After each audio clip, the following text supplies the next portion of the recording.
What is Ninurta, the last battle? I'm so glad you asked because this movie is insane. It's the story of the Sumerian god of war and his fight against the monsters of creation. But it's also a story about loyalty, family, and destiny. You have to earn the right to rule. And sometimes the only way to do that is by fighting your own father. Seriously, this movie is so good. It's got everything. Epic battles, stunning visuals, and a killer soundtrack. Plus, it explores some really complex themes. Like what does it mean to be a hero? And how far would you go to protect the people you love? Every hero needs a worthy opponent. So when the gods sent Ninurta to defeat the monsters of Sumer, he delivered. First was Inguged, the Anzu bird, a colossal winged lion who stole the Tablet of Destinies. But Ninurta reclaimed it in a sky battle so fierce that the gods themselves trembled. Then there was Azag, a stone-skinned giant whose very presence made rivers boil. Ninurta lured him into a volcanic chasm, and the two dueled until the giant fell into the fiery abyss.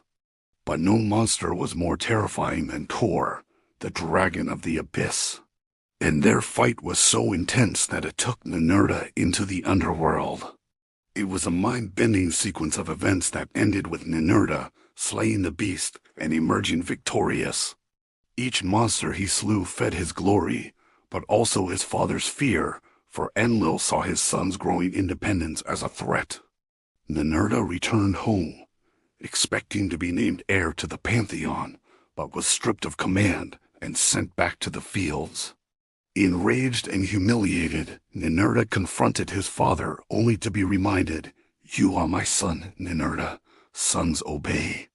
But against Shara's warning, Ninurta plotted to seize Enlil's throne. And in the end, his ambition would cost him everything.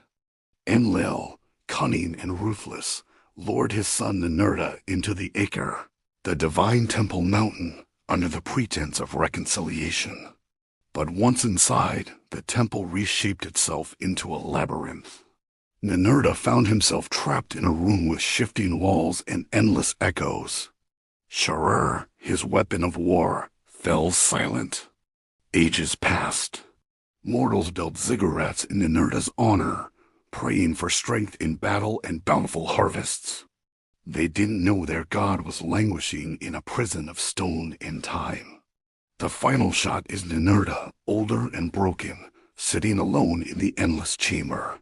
He clutches Sharar, which whispers faintly, "The world still speaks your name. You are not forgotten." Then a faint tremor shakes the chamber as a distant voice calls out.